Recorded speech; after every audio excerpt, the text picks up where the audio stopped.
अस्सलाम वालेकुम dear students. अब हम जो नेक्स्ट लेक्चर के अंदर जो बात करेंगे वो क्वेश्चन नंबर 5 से एक्सरसाइज नंबर 1.1 के क्वेश्चन नंबर 5 से ऑनवर्ड चलेंगे और क्वेश्चन नंबर 4 तक आपने प्रीवियस लेक्चर्स के अंदर देखा कि जो भी उसकी डिस्कशन थी। अब हम क्वेश्चन नंबर 5 पे आते हैं। ये वाहिद क्वेश्चन है जो शायद इस एक्सरसाइज में से कोई लॉन्ग क्वेश्चन के तौर पे सिलेक्ट किया जा सकता है। क्वेश्चन नंबर 5 कॉन्सेप्चुअल है, बिल्कुल क्वेश्चन नंबर 1 से रिलेटेड ही कॉन्सेप्ट है इसके अंदर, तो इसको आप देखिएगा ज़रा। क्वेश्चन नंबर 5 में गिवन है कि इफ़ आपके पास वो ये कहता है कि एफ ऑफ, जो पहले गिवन में उसने लिखा गिवन दैट क्वेश्चन ये है कि आपके पास फंक्शन है F of x which is a x square x cube plus A x square उसके बाद है प्लस बी एक्स प्लस 1, और दो बातें आपको गिवन कर दी गई। ऑल्सो एफ ऑफ जो 2 है वो -3 के इक्वल है, और इसी तरह जो एफ ऑफ आपके पास है -1 वो 0 के इक्वल है। तो काम हम इसमें क्या करना चाह रहे हैं, हम फाइंड करेंगे इसमें ए और बी की वैल्यूज को। सो स्टूडेंट्स अगर गौर करें तो वो क्या कर रहा है कि इसी फंक्शन के अंदर जस्ट रिप्लेस कर रहा है 2 को, और ये बता रहा है कि इसका 2 को रिप्लेस करने के बाद जो आंसर आएगा वो -3 होगा। सेम f में उस फंक्शन में रिप्लेस कर रहा है -1 को, और ये बता रहा है इसका जो रिजल्ट आएगा, जो इसका आंसर आएगा वो 0 आएगा। हम क्या करते हैं, उसकी इस बात को पैरेलल चलाते हैं, इसमें 2 पुट करते हैं और -3 के इक्वल रखते हैं, इसमें -1 पुट करते हैं और 0 के इक्वल रखते हैं। फिर हम जब ये दोनों इक्वेशंस को पैरेलल चलाएंगे, दो इक्वेशंस बन जाएंगी ए और बी के अंदर। उन दोनों इक्वेशंस को हम सॉल्व करके फाइंड कर लेंगे values of a and b. So ये हमारा प्रोसेस होगा। सो आप गौर कीजिएगा, इसी फंक्शन में मैं रिप्लेस कर रहा हूं फंक्शन में 2, तो ये आ जाएगा 2 raise to power 3 minus A into 2 raise to power 2 plus B into 2 plus 1।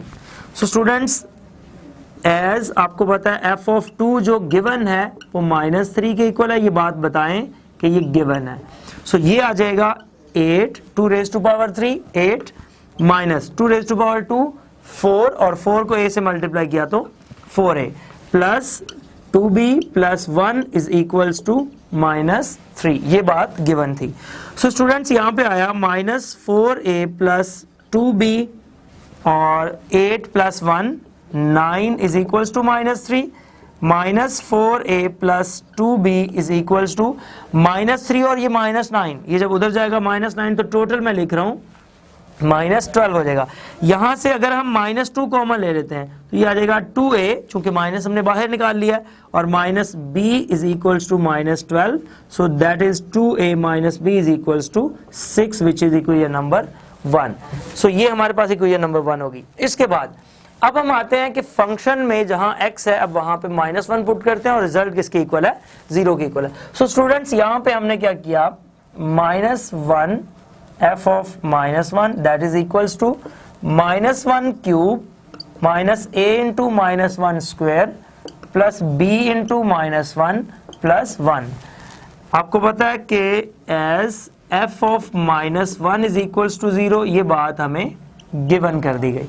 सो हमारे पास रिजल्ट जो बना -1 का क्यूब, और ऑटोमेटिकली इसका आंसर क्या आएगा -1 माइनस, अब ये जो -1 का स्क्वायर होगा ये पॉजिटिव हो जाएगा, और पॉजिटिव 1 जब a से मल्टीप्लाई होगा तो आंसर a आ जाएगा। इसके बाद प्लस माइनस माइनस b और ये प्लस 1, और इक्वल्स ये किसके है, 0 के, जो कि गिवन किया गया था। ये इसके साथ कैंसिल, माइनस कॉमन ले लेते हैं, a plus b is equals to 0 और a plus b is equals to 0 which is number 2। सो एक इक्वेशन हमारे पास 1 और एक 2 दोनों a और b में है, इन दोनों को सॉल्व करेंगे और फाइंड कर लेंगे a और b की वैल्यूज को। सो अब ये लिखेंगे by solving 1 and 2। So students हमारे पास आया जी। अब हम सॉल्व करेंगे इक्वेशन नंबर 1 और 2 को। सो इक्वेशन 1 आपने देखा था कि ये हमारे पास है 2a minus b that is equals to 6, और इक्वेशन b है हमारे पास a plus b that is equals to 0। So students यहाँ पे आप क्या करेंगे, दोनों इक्वेशंस को ऐड कर देंगे। तो ऐड जब करेंगे तो ये आपके पास आएगा 3a is equals to 6, 2a plus a 3a, b से कैंसिल और 6 प्लस 0 6। तो ये a जो आ गया ये हमारे पास क्या आया 2। सो a की वैल्यू आ गई। जब a की वैल्यू आ गई तो b की वैल्यू फाइंड करना कोई इशू नहीं है। अब आप क्या करें, पुट इन, दोनों में से किसी भी एक इक्वेशन में पुट कर सकते हैं। हम जरा इजी वे के लिए 2 में पुट कर रहे हैं, पुट इन 2, तो ये आपके पास आ जाएगा 2 plus b is equals to 0, so b is equals to -2। इस तरह से आपने a और b को फाइंड कर लिया। जी स्टूडेंट्स, अब हम जरा नेक्स्ट मूव करते हैं और क्वेश्चन नंबर 6 को देखते हैं। क्वेश्चन नंबर 6 में बात करता है, थोड़ा एप्लीकेशन बेस्ड बात है। जैसे मैंने अपने लेक्चर्स में एप्लीकेशन, अंडरस्टैंडिंग और ये सारी बातें बताई आपको, नॉलेज बेस्ड क्वेश्चंस होते हैं। तो ये एप्लीकेशन बेस्ड एक बात उसने की, कहता है stone falls from the height of 60 metre. एक पत्थर को 60 मीटर की हाइट से गिराया जाता है। The height after x seconds is approximately given by, ये question number 6, height after x second. अब जो जो बातें आपको गिवन है वो लिखते जाएंगे। Given that height after x second that is, ये आपके पास है 40 minus 10x square, that is height after x seconds, so that is 40 minus 10x square.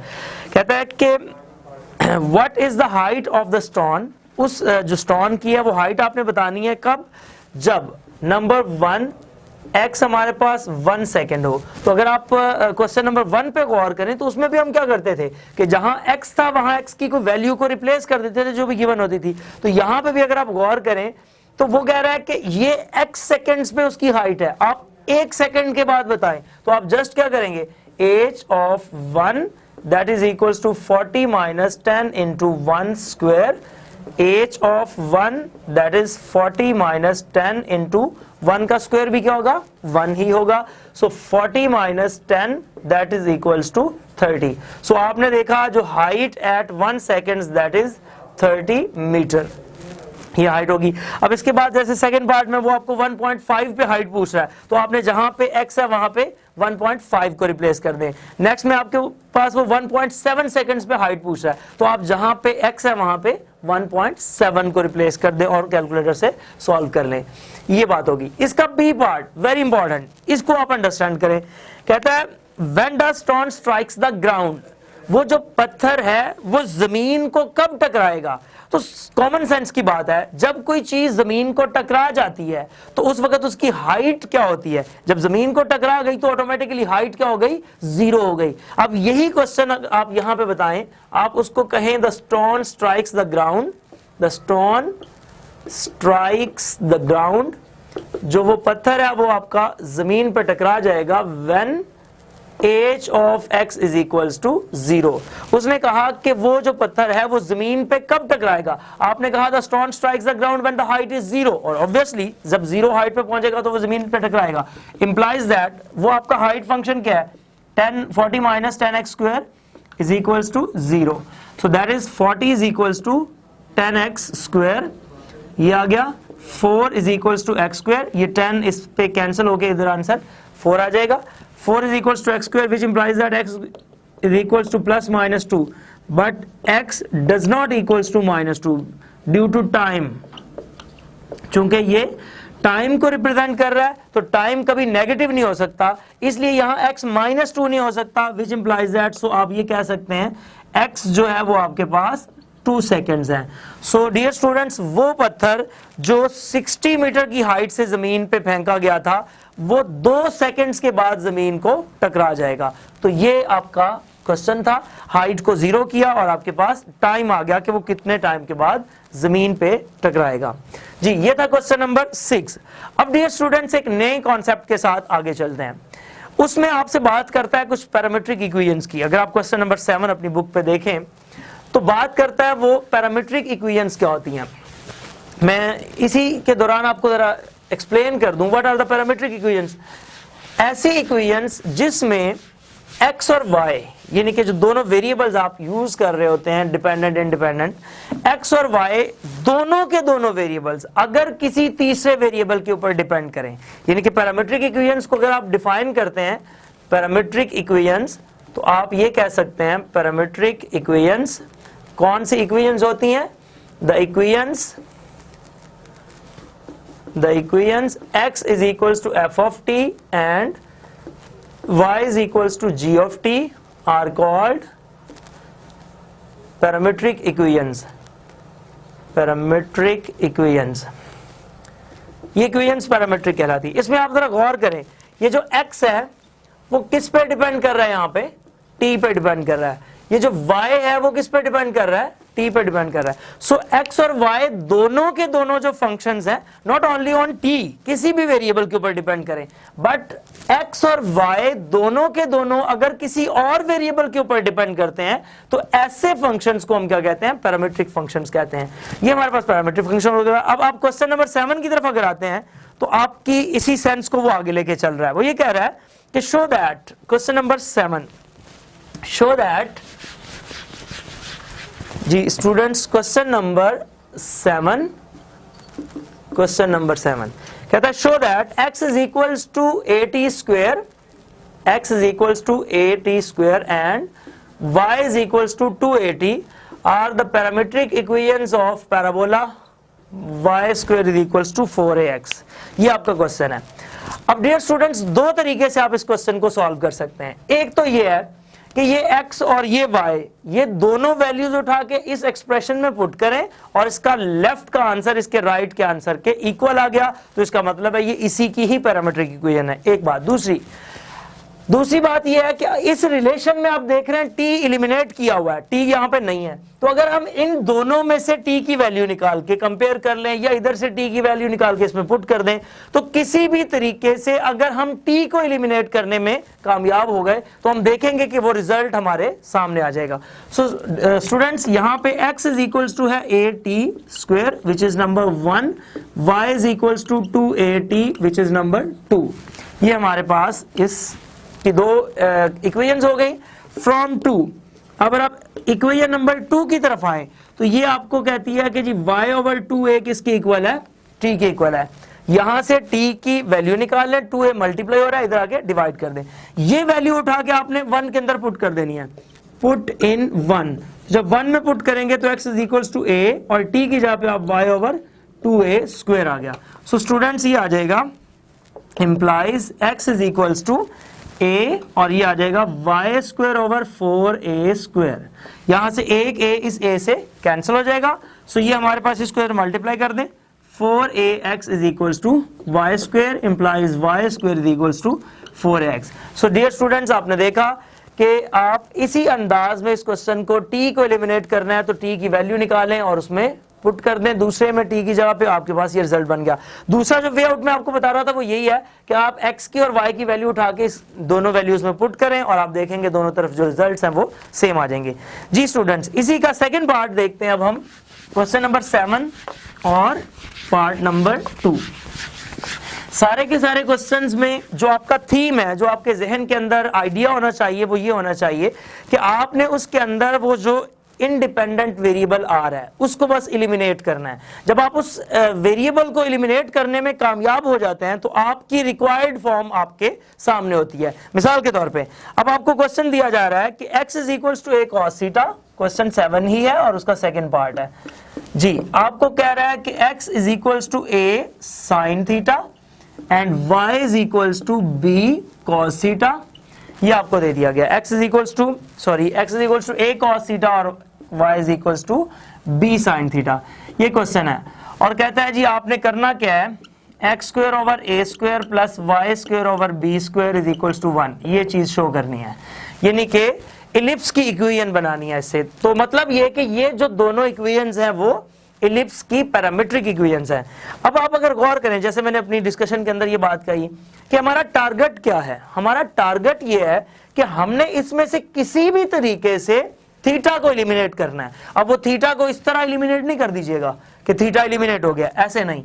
आपने अपने प्रोसेस को फॉलो करते हुए, जो भी लीगल प्रोसेस है उनको फॉलो करते हुए थीटा को एलिमिनेट करना है। सो अगर आप इसकी जो रिक्वायर्ड रिजल्ट है थोड़ा इस पे फोकस करें तो आपको ये बहुत आसानी से पता चल जाएगा। रिक्वायर्ड रिजल्ट में ये है कि x square over a square, y square over b square, यानी कि इस x के नीचे यहां से a आ रहा है, इस y के नीचे यहां से b आ रहा है, फिर उसने क्या किया, दोनों का स्क्वायर लिया, हम भी दोनों का स्क्वायर लेते हैं, और फिर उसने दोनों को किया सम, प्लस कर दिया, और उससे रिजल्ट वो कहता है कि 1 बनता है। आइए चेक करते हैं कि इसका रिजल्ट 1 बनता है या नहीं। जी तो स्टूडेंट्स, यहां पे इसको आप इक्वेशन नंबर 1 कह दें, इसको 2 कह दें। सो आप यहां पे x over a is equals to cos theta from 1 और y over b is equals to sin theta from 2। इससे हमने x over a is equals to cos theta लिखा और इससे y over b is equals to sin theta लिखा। अब just क्या करेंगे, squaring and adding, squaring and adding, आपने स्क्वायर करके इसको ऐड कर देना। तो ये आएगा x square over a square plus y square over b square is equals to cos square theta plus sine square theta. अब ये फंडामेंटल आइडेंटिटी है, इसका आपको पता है कि cos square theta plus sine square theta किसके इक्वल है, ऑब्वियसली आप जानते हैं ये 1 के इक्वल है। सो जब ये 1 हो गया तो x square over a square plus y square over b square is equals to 1। So dear students, ये आपका रिजल्ट, इसकी पैरामीट्रिक इक्वेशंस प्रूव हो गई। तो ये इसका वे आउट था।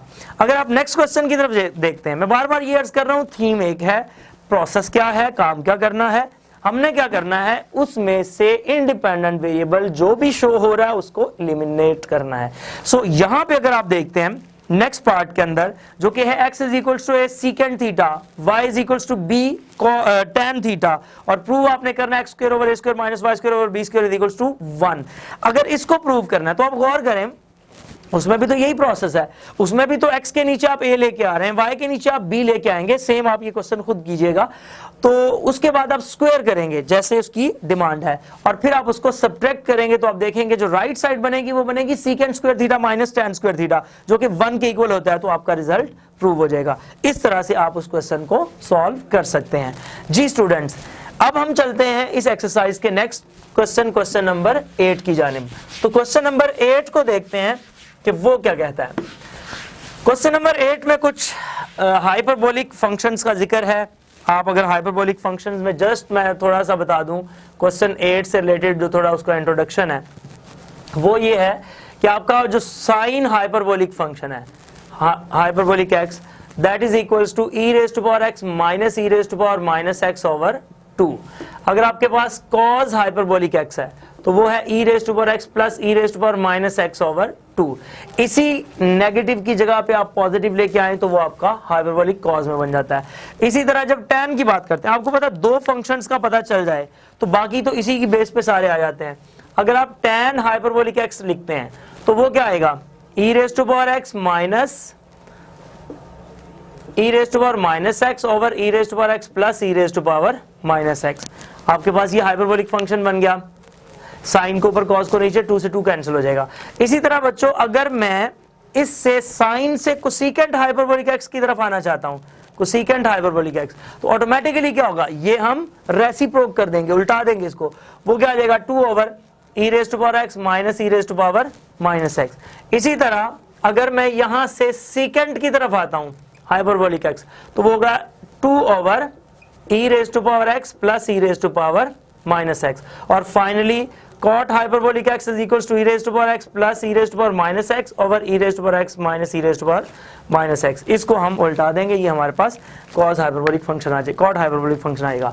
जी, तो इसी से रिलेटेड अगर ये आपका कॉन्सेप्ट क्लियर है तो हम क्वेश्चन की तरफ चलते हैं। बस एक बात और सुनते चले, जो भी यहाँ पे एंगल आएगा साइन हाइपरबोलिक x, अब ये आपके पास एंगल आ रहा है x, जो भी एंगल होगा वो इधर एक्सपोनेंशियल की पावर में होगा। सिंपल इज दैट, ये बात जहन में रखें और अब क्वेश्चंस की तरफ आए, इंशाल्लाह आपको जरूर समझ आएंगे। जी स्टूडेंट्स, अब हमारे पास जो क्वेश्चन है वो आपकी एक्सरसाइज का क्वेश्चन नंबर 8 है। क्वेश्चन नंबर 8 को डील करते हैं कि वो क्या कहता है। क्वेश्चन नंबर 8 वो कहता है prove the identities, prove the identities. अब इन आइडेंटिटीज को प्रूव करना है आपने। वो आइडेंटिटीज क्या हैं, नंबर 1 पे आते हैं। वो कहता है जी sine hyperbolic 2x is equals to 2 sine hyperbolic x और कॉस हाइपरबोलिक x। ये आपने प्रूव करना है। लेट्स, आप राइट हैंड साइड ले लें, लेफ्ट ले लें, किसी से भी सवाल कर लें। 2 sine hyperbolic x cos hyperbolic x। जी बच्चों, 2 साइन हाइपरबोलिक x और कॉस हाइपरबोलिक x के अभी मैंने आपको जो फॉर्मूलाज बताए, ये है e raise to power x minus e rest power minus x over 2, e rest power x plus e rest power minus x over 2। उसके बाद अब क्या करें, 2 इंटू ये a प्लस बी और a माइनस बी का फॉर्मूला बन रहा है, तो ये आ जाएगा e rest power 2x minus e rest power minus 2x over 4।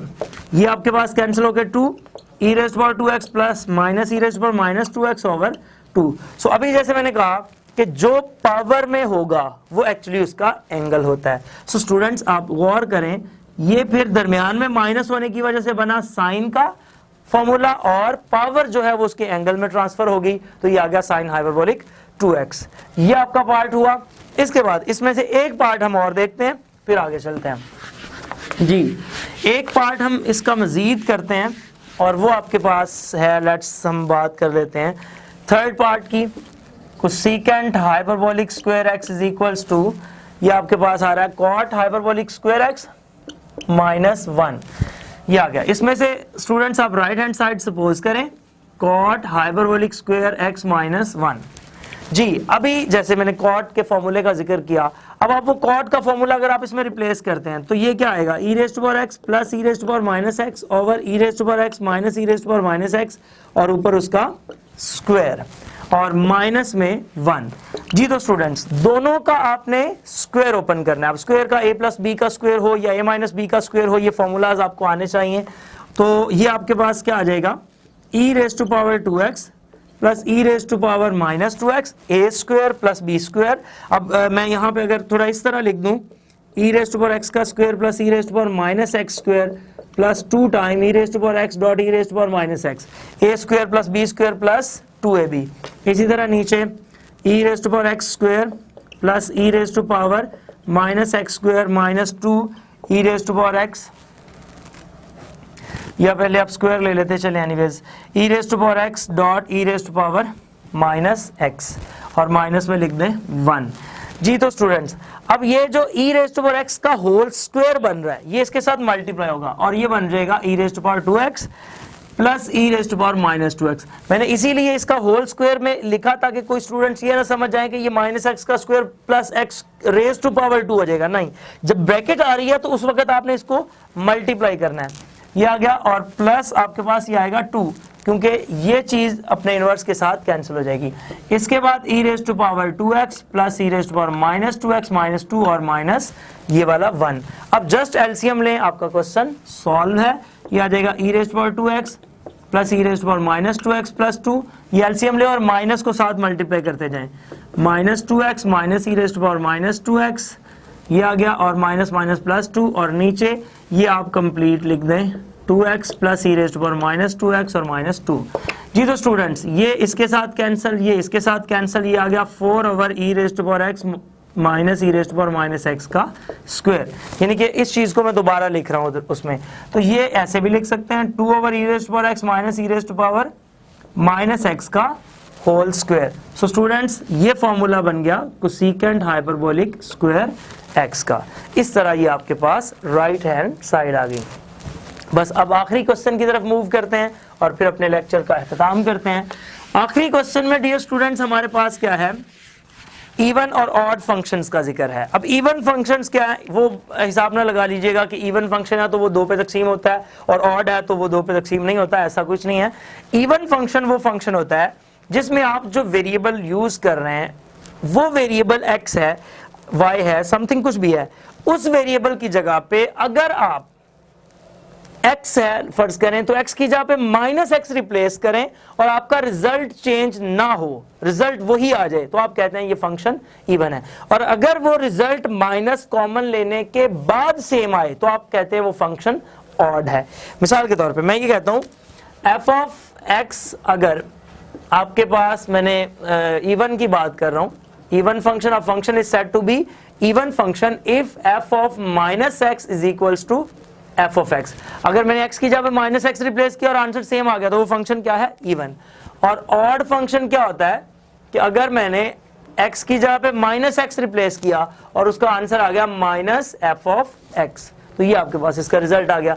सो ये आपके पास इवन है और ये आपके पास ऑड फंक्शंस होते हैं। अब इसके क्वेश्चन की तरफ आते हैं जो आपका एक्सरसाइज का last question, question number 9 part number 1 जी।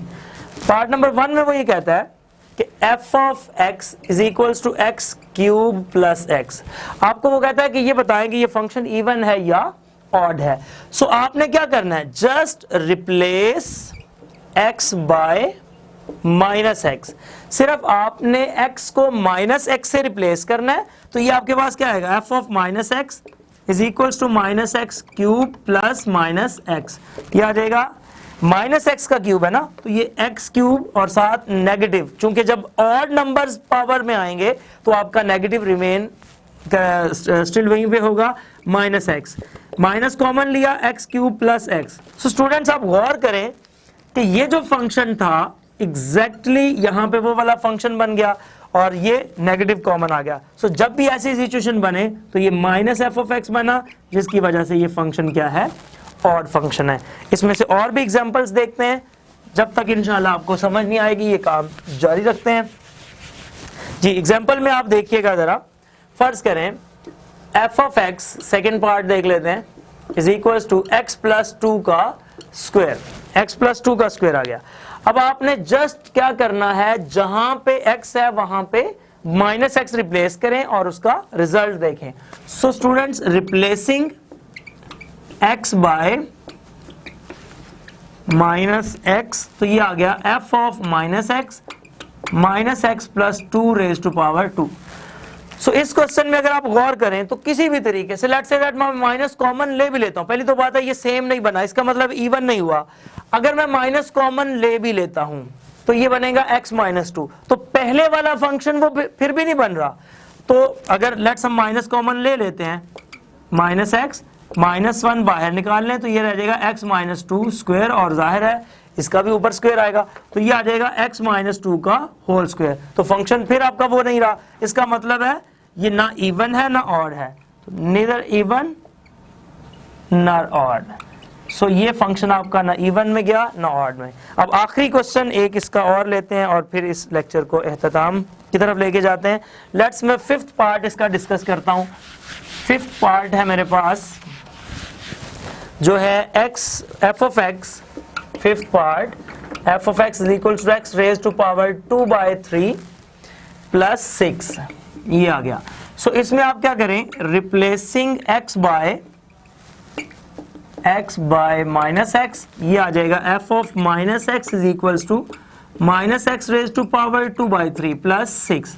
अब ये थोड़ा स्टूडेंट्स के लिए कंफ्यूजन है यहाँ पे कि ये minus x raise to power 2/3 को कैसे सॉल्व करेंगे। सो स्टूडेंट्स आपने क्या करना है, माइनस एक्स स्क्वायर और इसकी पावर में कर दें आप 1/3 प्लस 6, ये आ जाएगा माइनस एक्स स्क्वायर। जब करेंगे तो वो क्या होगा, x square raise to power 1/3 plus 6, ये आ जाएगा x raise to power 2/3 plus 6। तो आपने देखा कि आपका फंक्शन दोबारा से वही आ गया जो ओरिजिनल फंक्शन था। तो अगर फंक्शन में माइनस पुट करने पर आंसर सेम आ जाए तो ऐसे फंक्शन को आप क्या कहते हैं, इवन फंक्शन कहते हैं। इसकी बाकी आप एग्जांपल्स को जरूर डिस्कस कीजिएगा, कोई बात समझ ना आए तो आप उसको जरूर पूछिएगा। जिंदगी रही तो इंशाअल्लाह तबारक तआला फिर जिंदगी दोबारा मुलाकात होगी, तब तक के लिए इजाज़त दीजिए। अल्लाह हाफिज़, अस्सलाम वालेकुम।